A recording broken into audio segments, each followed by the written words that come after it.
Thank you, Minister, for those inspiring remarks. Okay, so our next agenda item is a session that the UDA is facilitating called Setting the Stage and Why This Summit and Why Now. The summit is a little bit self-serving because we want to solve our problems on how to get development done. But I think it's also timely, as the minister said, right? We're at a crossroad. And the opportunity to work collaboratively to get right development for the right space and the right time is here. And so we just want to share a bit of our journey to date at the UDA. And so we've had to utilize experts in fields that we don't have any idea about on how to do this thing. Our first speaker is coming to us from Canada. Margaret Chapman is the COO of Narrative Research, and so as part of our journey, the BEDC and the UDA has undertaken some research to, one, find out what are our actual residential needs and wants, and how can we link that to potential development into the economic empowerment zones. Narrative Research has also asked questions on housing and residential development of the years. So Margaret will give a brief presentation on some of the data that they have collected, and there'll be an opportunity for anyone to ask questions at the end, hopefully. And so I'll turn it over to Margaret from Canada. Welcome, Margaret. All right, you can hear me okay? Yes, we can. Okay, super. Okay, sorry about that. I'm really sorry not to be able to be there with you today. The summit sounds fantastic, and those opening remarks were so enlightening and a lot of great information. I'll speak to you for about 10 minutes this morning about some of the contextual information that we have gathered on behalf of the BEDC. The first bit of what I'm going to share with you is from two studies that we've done with a representative sample of Bermuda residents conducted in late 2023 and early 2024. And I also wanted to let you know that we are in field now to collect another part of this puzzle piece to understand the views of international businesses, to gauge what their challenges are with respect to housing, and to understand their interest in development in the 4 economic empowerment zones. So those results are going to be ready in early June. I checked the results this morning, and we have close to 50 responses. So we're gathering that part as well. So what I'm going to share with you is gathered from 2 studies of 400 people in each study in 2024 and late 2023.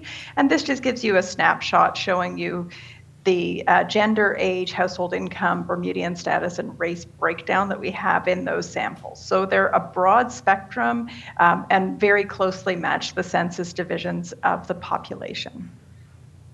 So one question that we asked was, first of all, just how serious of a problem do you consider housing to be in Bermuda? And we've been doing research in Bermuda since 1998. And so we have lots and lots of background and history in these kinds of issues. What I'm showing you on this slide is a question that we asked in 2005, and then we asked it again in March of 2024. And it was a broad question asking people how serious of a problem they consider housing to be in Bermuda. And you can see that in 2005, almost everyone told us that they felt that housing was a serious problem. And then it hasn't changed all that much. In 2024, 91% of the population told us it was either a very serious problem or somewhat serious problem.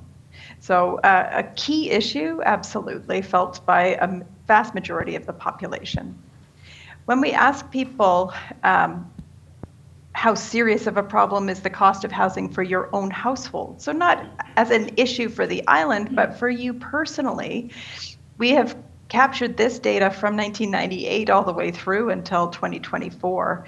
And due to the economic situation globally, but also in Bermuda, you can see that it's a very serious problem for a third of the population, and a somewhat serious problem for another 28% of the population most recently. So overall, 6 in 10 residents told us that the cost of housing is a problem for their own household. So more so than in the past, cost is an issue. And then when we asked an open-ended question of those people who told us that housing cost was a problem, we said, what specific factors do you believe contribute to those challenges faced regarding the cost of housing? And it's the raw price of rent and mortgages, but there's also a key issue around availability. So 20% of those that find cost of housing an issue said there's just nothing on the market, there's not enough housing. Inflation and the current economic situation obviously contributes to the pressures that people are feeling with respect to the cost of housing, but also it's just kind of one more thing on top of all of the other factors that people are paying for. So the high cost of living generally, food, health insurance, all sorts of things contributes to the pressure that I'm feeling with respect to housing. So you can see overall it is an issue that many people are feeling. We asked people in that context to what extent they would support increased residential development in the economic empowerment zones. So in Hamiton, so this graph is showing you Hamiton is the pink, and we described roughly the areas, both the northeast and the southeast EEZs. And then we also asked about St. George's, and we asked about Somerset as well in the dark teal. So you can see there's widespread support for increased residential development in those areas. So somewhere between 3/4 and 86% of the population said that they would support increased residential development in those areas, and there's minor and not very strong opposition. So between 14 and 18% of the population told us that they would oppose the development to any extent. And then we asked personally if suitable apartments or condos were available in those areas, would you personally be interested in living in those EEZs? And you can see that approximately 1/3 of the population would be interested in apartment or condo living in those areas. And you can see that Hamiton, the extreme interest is a little bit lower with just 6% of the population, but 1/4 of the population said that they would be somewhat interested. Now this is like in theory, would you be interested in this sort of thing? And a lot of people, so half of the population said I'm not at all interested. But you can see 1/3 of the population having some level of interest is actually very substantial. And then we asked people, if you're interested in those areas, potentially, would you be interested in buying or purchasing or renting or leasing? And sometimes there's overlap, which is why some of those numbers add up to more than 100%. So in the case of Somerset, you can see that people might be interested in both, potentially. So a high degree of interest in purchase, but also a high degree of interest in renting and leasing. And again, this is in theory among people who are interested in potentially living in those EEZs. And we asked about price point for those who are interested in buying or purchasing. And you can see a wide range of interest all the way from a low of 300,000 all the way up to 700,000 or more for preferred price points. And then among those interested in rental, again, a wide range of price points that people are interested in terms of rent. There's a recognition that up to 2,000 is kind of the biggest one for the three areas combined. But if you look at Hamiton, there's a recognition that the price points may be higher, so 33% saying somewhere between 2,000 and 2,500. So this is a small sample because it's among people who are interested in rental if suitable housing was available in these EEZs. But it gives you a degree of understanding and context for the level of interest that might exist among the residential population. And then in terms of the kind of style of development, high-end, mid-range, or basic quality, mid-range seems to be what people would be interested if they were interested in moving to Hamiton, St. George's, or Somerset. And then in terms of size of apartment, it's less so the studios and 1 bedrooms and more the 2 or 3+ bedroom developments. And then parking, not surprisingly, is deemed to be a really important amenity. Again, this is among people who said that they were interested potentially in Hamilton, St. George's, or Somerset. What kinds of amenities would you want to see? And parking, obviously, storage is important as well, a gym, pool a little bit less so, laundry even less so than that. So what do we learn from this snapshot? Well, it provides us with some context and understanding for anybody looking at the development of residential accommodations in these EEZs. It tells us that housing is really felt to be a problem in Bermuda, and residents strongly support increased development in those particular areas. Interest is modest, with about a third of people interested, but I think that's quite strong. St. George's does have the most potential interest, but there's about a third overall in each of the 3 areas, all the 4 areas with 2 in Hamilton.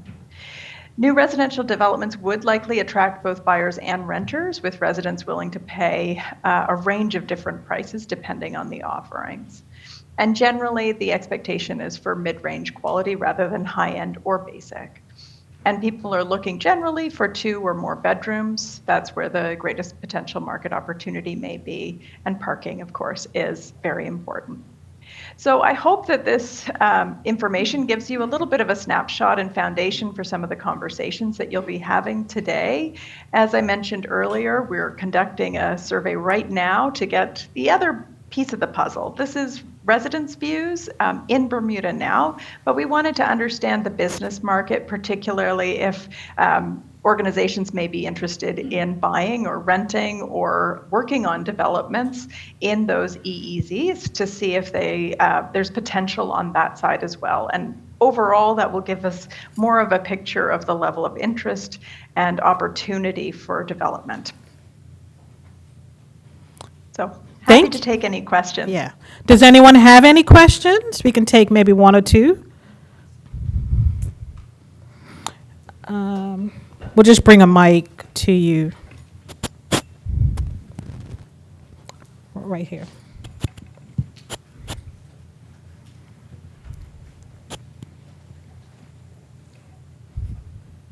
Hi, thank you. Can you hear me? Got to turn it on. Hello. Yes, we hear you. Okay. I don't have a question, but I do have a comment, particularly working in the real estate industry. I'm a little bit surprised that laundry was not a precedent for residents, because on the professional realm of things, is laundry is top 2. So just seeing that statistic kind of threw me a little bit. That's all. Thanks for the comment. Go ahead, Yeah. Margaret. Yeah, I would say we were surprised as well. I wonder if it was partly that people felt that would be more of a basic, like table stakes, that it would be there anyway. But it didn't come to mind, or because this was unaided, it was an open-ended question, and we asked them, what would you want to be included? And I kind of thought maybe some people just assumed it would be included and didn't type it in. So that's my interpretation of why it was so low, is people thought, oh yeah, that would be there. Any other questions for Margaret? No? All right, well, thank you, Margaret. I appreciate you coming in from Canada to present this. I think it's just important to know for the audience, clearly, in order to start to address these issues, we need to start to compile data, right? So, our intent is, would we do a housing study across the island, outside of the EEZ? Maybe working with partners in order to do that. I think through this process, we've just found that there is a lack of data. There's a lot of anecdotal statements about demand being high and supply low, but we needed to start to quantify this. So thank you, Margaret. Have a great day. Have a great Let's give her a round of applause. Bye-bye. All right, audience, so we're going to do a transition, and so we just need to bring our laptop up here. I'm going to invite Dr. Kevin Mayall, who is the founder of Locus Limited, which is a GIS, Geographic Information Systems and Analytical company that actually does a lot of projects in Bermuda that maybe the public isn't aware of. But part of the reason why we want to have Kevin up here is because in order to do the redevelopment development work that we want to do, we wanted to start to map and see how we can use GIS in our everyday work, as well as use it as a platform for attracting development or interest in development. So I want to welcome Kevin up. Please come up, Kevin. Let's give him a round of applause.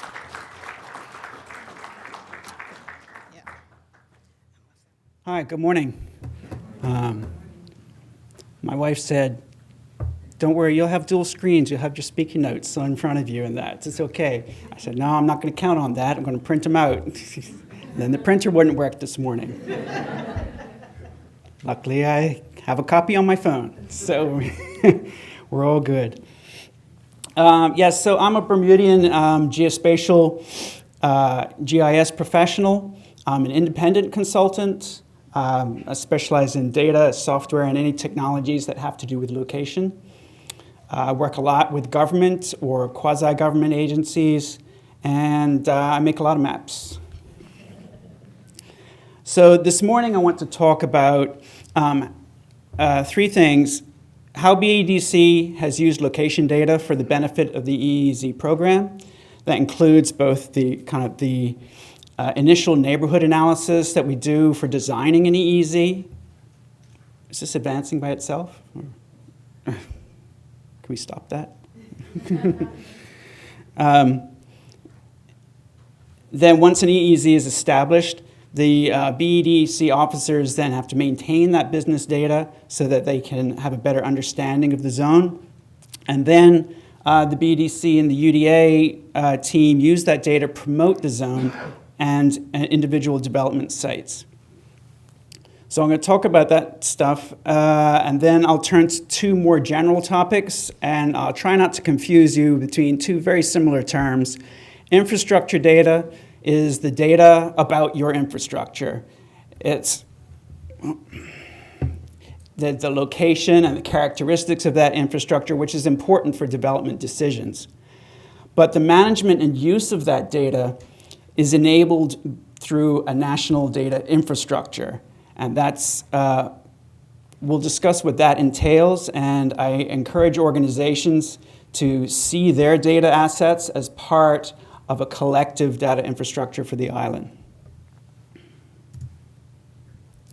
So in the design of an EEZ, it's critical to collect and analyze data about the neighborhood under consideration. Several years back, for instance, when an extension to Northeast Hamiton zone was being considered, the BEDC conducted surveys of businesses in the surrounding area, a lot like the work that Margaret was presenting. So we took that results and mapped those businesses and their responses to try to understand patterns in the character of those businesses, looking at any variables that were included, such as payroll brackets, revenue brackets, numbers of employees, types of businesses, and try to identify if it was viable to kind of make a contiguous zone out of these businesses. We did the same thing more recently with the recent proposal for Southeast Hamiton. So in addition to surveys, of course, it's also important to inventory existing infrastructure and assets in the community. We assembled data for parking, pedestrian routes, transit routes, recreation facilities, types of businesses, land parcels, etc. So together, the stakeholder survey responses and planning studies such as these allow the BEDC officers to better understand the fabric of the community under consideration. And it's not just the community itself, but considering the surrounding context of how that community compares to other adjacent areas. How does the availability of small or large lots in one corner of the city affect the development potential and the business character of the zone that you're trying to create? So geography is playing a big part here. Turning to the ongoing management of an EEZ program, it's important to keep the business data current and therefore relevant to current questions, especially when you have zones of small businesses that can have a high turnover rate. Things can change quite quickly. So a current database is very important, and it lets the BEDC officers stay attuned to business activities in the zone. We've implemented mobile mapping tools, such as on the right, to be able to let the EEZ officers update business information in the field as they're visiting and talking to business owners. That data is kept online so that the fresh business information is automatically fed into the relevant interfaces. With that data collected and managed, the BEDC can utilize it to promote the businesses and the zone itself through online business directories. There are online directories for each EEZ that show categories of businesses, counts, and patterns on the streets that a developer or an entrepreneur could use to see how their proposal might fit within the business fabric of that zone. So, location and geographic context are critical factors for development-related decision-making. And in highlighting specific development opportunity sites, site-specific information such as architectural renderings can be accompanied by the real-world context provided by the zone.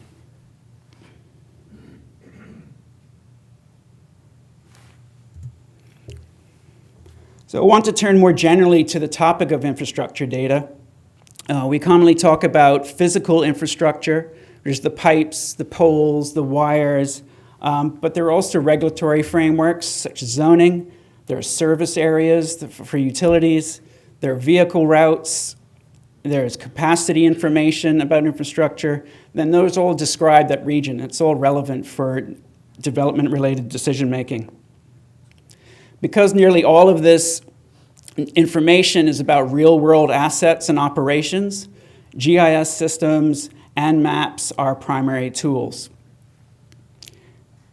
Typically, when we think of physical infrastructure data, we're talking about maybe the planning and monitoring of water mains, valves, wells, meters. We're thinking of managing light pole infrastructure and which poles might be functioning or not and managing that accordingly. Or we might be thinking of other physical assets such as sewer networks, stormwater drains, or buildings that we own. But infrastructure data is not just about concrete and pipes. When it comes to sustainable and successful developments, our definition of infrastructure data expands to include the interconnected systems of built, natural, and social infrastructure. So in natural assets, which in Bermuda happen to be very well mapped, looking at our coral reefs as a marine infrastructure, our woodlands, our nature reserves, but also including social data. When we have a recent census, there's a trove of census variables that are available. And often people don't realize that there's 250 census districts in Bermuda. It's really quite granular and useful. And so any of the variables that are available in a census or any combination of those variables can be mapped. And considering existing public and private facilities that serve the community, such as health facilities, schools, churches, charitable organizations that are providing services. These are all part of our wider infrastructure. So infrastructure data, in its broadest sense, is a valuable asset. It lets us be more strategic in our planning and optimize the use of existing infrastructure for new projects. It lets us identify hazards and weaknesses that need mitigation. It makes, that infrastructure data makes EIAs easier to compile and encourages sustainable development. And we're better able to forecast future infrastructure needs based on the maintenance activities going on current infrastructure. And in Bermuda, we do have a fair amount of infrastructure data. Some agencies are further ahead than others, of course. But too much of that data is sitting in a PDF report or on somebody's external hard disk, or it's lost somewhere in an old file server. Or sometimes we have very good data sets that aren't being used because the legal terms and conditions have not been defined. So infrastructure data are assets, but like our physical infrastructure, they only derive value when they're used. A beautifully paved road is of no value if people are not driving on it, and a beautifully descriptive data set has no value if it's not used to make decisions. Ideally, for our built natural and social infrastructure to be useful, it needs to be leveraged as part of a national data infrastructure. Data infrastructure is how we make those data assets accessible, usable, and therefore valuable. And by data infrastructure, I mean not just the technology, but the policies, standards, and activities that allow us to manage and share data. So that includes internet-based data, internet-based interfaces, mobile interfaces, open data policies, security policies, governance structures that can add reliability to our data products, standards for data collection and integration between stakeholders, stakeholders that are actually willing to collaborate with other stakeholders, and the creation of new workflows and personnel training for collecting and managing infrastructure data. This is how our data assets are enabled. So what does our national data infrastructure look like in practice? It would look like things like a register of underground assets to make road excavations more efficient, less dig and discover, a portal of environmental data that can be readily incorporated into the design process as well as the planning approval process. Utilizing data from CCTV cameras, not just from law enforcement, but for traffic management and informing traffic impact assessments for new developments. During hurricane response, the rapid integration of utility infrastructure status, reported incidents, troop deployments, hospital occupancies. These are all good examples of operating a successful data infrastructure. So when we invest in our data assets, we are creating a more reliable and accessible information base for decisions. We're supporting asset lifecycle management and more responsible financial planning.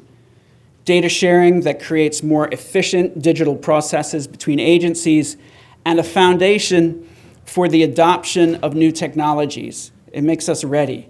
Or a foundation for the entrepreneurial development of new technologies in a local base. So we're ready when proposals come up for seafloor cabling from Google, or for offshore wind turbines, or for smart cities, or autonomous vehicles, or delivery drone corridors. These all rely on a national data infrastructure. So finally, if you're a stakeholder who's still relying on legacy knowledge from your employees who are about to retire and take that knowledge with them, considering transferring that knowledge into data sets that your whole company can use. And if you're a stakeholder who currently maintains infrastructure data, consider how making that data accessible, whether internally or externally, to more people changes its value as an asset. And if you're a stakeholder who could just use some of that data to answer questions, ask these agencies, how can I access and interact with that data? Maybe even download it, do some further analysis that they hadn't done. Show them that you expect data to be accessible in that way, and make it the norm. So we need to be managing our infrastructure data and our data infrastructure for future developments. Thanks very much.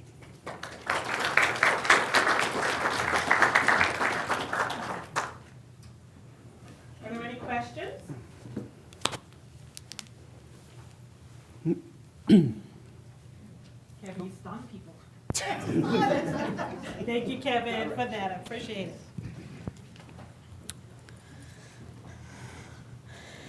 All right, well, thank you, Kevin, for that. So this is now telling the story of some of the work that we're doing at the at the UDA in our EEZs with regard to how we're collecting data and research and analyzing it to help us to make decisions on how do we move forward with development that's appropriate. I am going to use we're going to use the next 15 minutes to tell a bit of a story, taking that data, and what we have done in the economic empowerment zones, or what we're trying to do with regard to the Urban Development Authority. So first and foremost, the UDA, it was originally established as the Uptown Development Authority. We received a $1 million grant from the government of Bermuda to focus on development within Northeast Hamiton. And there was a desire to have a dedicated agency to focus on that type of development. And so through that time, we have actually hired expertise through consultancies in order to help us do that work. Later, we started with 3 zones. So we started with Northeast Hamiton first in 2007. And then we actually designated the Somerset and St. George's EEZs in 2011. And then the most recent economic empowerment zone is in Southeast Hamiton, which came in on December 2023. Basically, our team assists in facilitating development and redevelopment projects, and we act as a liaison between developers, investors, and government to help us to progress at a swifter pace. But I think everyone in this room understands and knows that development is a long-term effort, right? It doesn't happen overnight. We also act as a reference point for stakeholders, including the residents who may have a concern or may need information or may need an advocate to help them to understand if they have a property or asset and they want to do something with it that they're not taking advantage of, or that they have the ability to have to be involved in that development and have that asset work for them. So why the EEZs? Well, we know that the government has been trying and looking to grow its resident population. Some figures have been around approximately 8,000 more people are needed on this island in order to have a positive impact in our economy. But we also know in our economic empowerment zones that there is a high percentage of underutilized brownfield sites that could be vacant, abandoned, derelict, and these sites could be redeveloped and regenerated in some way, shape, or form. We also know that there's a lack of available housing, residential and housing units across the island, across all unit types and all price points. And it's important to make that statement because I think there's a fair amount of discussion around affordability, right? But affordability is affordable to you as an individual. So we have to create residential development that meets everyone's needs. And I think that our data is telling us that people will be prepared to purchase or rent at various price points. And then the EEZs present multiple opportunities for people to live and work and play in their zones. And how do we actually do development that actually takes all of those 3 factors into consideration? So as part of this project, the government and the BEDC worked together to amend the Economic Development Act and create a product called Approved Residential Schemes. Now, I think people have heard about what approved residential schemes are, but they might not know. So I'm just going to share a bullet point in our free time. So it's an economic development tool that seeks to stimulate growth in our economy, specifically within the island's EEZs. And it provides a scope for potential investment through an actual approved residential scheme. The intent of the policy is to stimulate economic growth and empower entrepreneurs in parts of Bermuda, which have historically had limited levels of investment. And as part of the work of designating EEZs, we actually did surveys. We looked at income levels. We looked at the value of properties. We looked at education levels. We looked at the investment just to see how the EEZs stood up against other parts of the country, the city, the towns, and other areas. But it's important to note that in creating or approving an approved residential scheme, we do not want to create the conditions that facilitate gentrification and the displacement of residents and businesses and property owners. Our goal is to have the stakeholders included in whatever solution is developed so that they could also be the benefit of whatever happens. So, of course, we provide information, we listen to residents, businesses, and property owners, and of course, that all factors into the application for an approved residential scheme before the minister actually approves it and considers that. And then a scheme would be signed by the minister, who currently is Minister Jason Hayward, Minister of Economy and Labor. So as I said, the Economic Development Act was amended to include a provision for approved residential schemes. And what is cool about that amendment is that it also facilitated the amendments to the Bermuda Immigration and Protection Act to remove restrictions for purchasing of residential units within any economic empowerment zones. So there is no requirement for a land license or approval for any non-Bermudian to purchase a residential unit within an actual approved residential scheme, thereby facilitating the potential for foreign direct investment and facilitating economic development within these zones. So local residents, international purchasers, companies, both local and exempted, can hold and acquire properties within the ARS with the consent of the minister, and then that obviously increases the number of prospective purchasers. And then once an ARS is approved, it can never be withdrawn. In addition to just creating the legislative mechanism to allow ARS to happen, the government then came in and said that we will give a sovereign guarantee for developments to help to spur development. So currently we have a $50 million guarantee available for approved residential schemes in partnership with HSBC, Clarion, and Bermuda Commercial Bank to help to facilitate development of these types of development. We also do education, awareness, and advocacy, and I already talked about that because it's important for property owners, especially in areas such as, let's take, for instance, Northeast Hamiton. We have a lot of Bermudians that are property rich, but they may not really understand the value of the property and what that property could do for them. We don't want to have people be forced out of their properties. We don't want people to have a feeling that property values are rising around them while theirs are staying low. And so we work with property owners to help to educate them and to try to remove any barriers that they may have. We also then determined that, $1 million is not going to go far if we're talking about development, right? Because we know what the cost of building is today. But how can we leverage that $1 million to try and solve some of the problems that developers would be asking for, right? They want to have development-ready sites. They want to know what the capacity is for that development. They want to know what the infrastructure is. They want to know what the amenities are around the area. They want to know if there's any barriers and how can they be removed. And so we started to go through this process of actually doing market analysis and contracting professionals to value property for us, to do quantity surveying on the potential developments. What would it cost? What does it take? And then we also moved into the part where we started to say, well, why can't we just do high-level conceptual designs on what the possibility of a site is as a way to further promote interest in the area?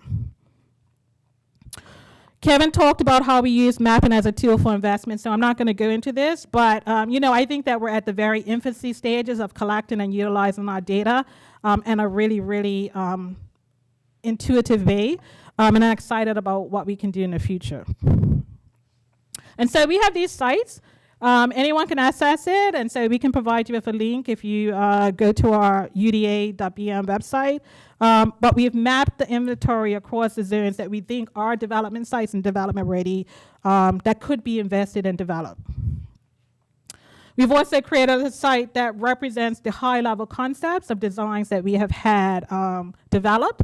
And by all means, I think it's important for people to keep an open mind because these are high-level concepts. This is about what is the possibility that could happen on a site if you just had the ability to design it in a way that makes sense.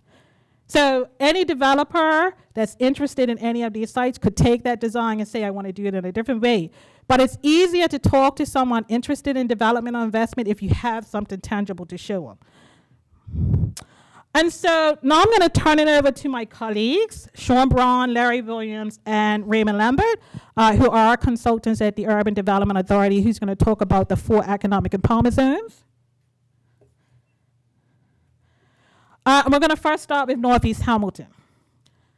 Good morning, everyone. I'm the consultant responsible for Northeast Hamilton. Just the boundary of Northeast Hamilton, Victoria Street to the south, Cedar Avenue to the west, North Street to the north, and King Street to the east. As per the GIS, these are potential sites that are available on the market that can be developed. And so let's just go over some of the renderings, as Erika said. In summary, a picture's worth 1,000 words. So here we have the old Victoria Clinic site that's been presented as a mixed-use development that includes 57 residential units, a 40-room boutique hotel. As it is a public clinic, there's opportunity to incorporate that as well into the development. We have Brunswick Place, which is at the corner of Brunswick and Angle Street. Right now, in its current situation, it's a beautiful rusted steel structure. But as you can see, it can be developed to a 54-unit residential development with commercial space on the ground floor in line with the City of Hamilton plan. And we have Leopard's Place, which can be converted into 90 residential units. This is at a sweet spot on Cedar Avenue, which has other developments such as 6th and Donald Street. So this is a mixed-use development that has a lot of potential. And Wantley Gardens, which is currently a beautiful derelict property that has a historical significance, but this can be converted into a boutique residential development of 29 units in a historical site. These renderings sort of incorporate the historical design with a more modern take of it. Okay, my name is Larry Williams. I am the consultant for Southeast Hamilton, and the boundaries of Southeast Hamilton is Court Street being the western boundary, Victoria Street being the northern boundary, the City of Hamilton boundaries being the east, and all of the Hamilton Harbor. As we've indicated, there are 13 development sites has been identified specifically in Southeast Hamilton. The critical site for Southeast Hamilton is Stonehaven site, which is considered the, as we described it, as the Canadian hotel site. This particular site has an approval, development order, which was established several years ago in 2005 for a 10-story structure as a hotel, mixed hotel residential structure. And it is still in perpetuity because it is a development order. This particular site we've identified as 55 Church Street. Most people know it as the Hole, which is the car storage area for Bermuda Motors. And the property is proposed for 43 residential units, 56 underground parking spots, and a commercial space on the ground floor. And this property is owned by Cornerstone, my apologies, Cornerstone Christian Fellowship, and they were proposing on the main floor, the ground floor, as their sanctuary. Good morning, everyone. My name is Ray Lambert, and I'm the officer responsible for the Somerset Economic Empowerment Zone. The Somerset Economic Empowerment Zone goes from Watford Bridge down past Willowbank. So for this zone, we've identified 8 sites. Unlike Hamilton, of course, Somerset has a lot smaller lots, but there are a couple big spaces that are available. So we have a few that we've identified. There are others, but we're trying to stick to large-scale opportunity sites at the moment. So there's 8 that we have. The one that we've chosen to do renderings on is the one at 84 Somerset Road. So for those that aren't quite familiar, go past St. James Church, the purple church on Somerset Road. That's the site that you can see right on the corner there, right next to Portland Lane. Fantastic site. That's owned by the Oddfellows Lodge, and it's been sitting derelict for many years now. There's one lodge member left. He's been gracious enough to allow us to take a look at that property and figure out how we can move it forward. Aquila Swan has done a fantastic job in creating, I believe it's 0.69 acres, 12 units, and mixed-use residential development. Those 12 acres consist of 3-bedroom, 2-bedroom, and 1-bedroom units. And I think it's certainly one of those sites in Somerset that makes sense.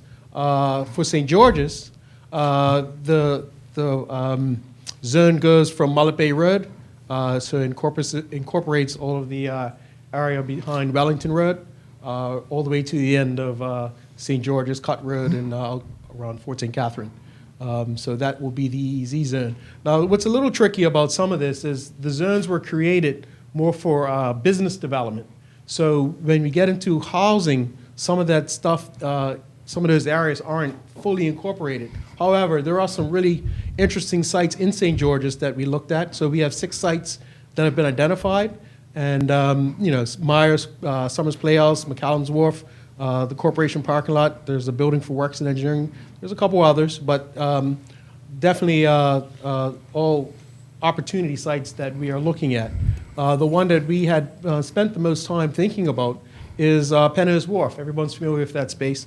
Obviously, it's a space that is a busy area sometimes when there's big events, and sometimes it's not, right? So looking at this, we had been working with the corporation to figure out, how we could look at this a little differently.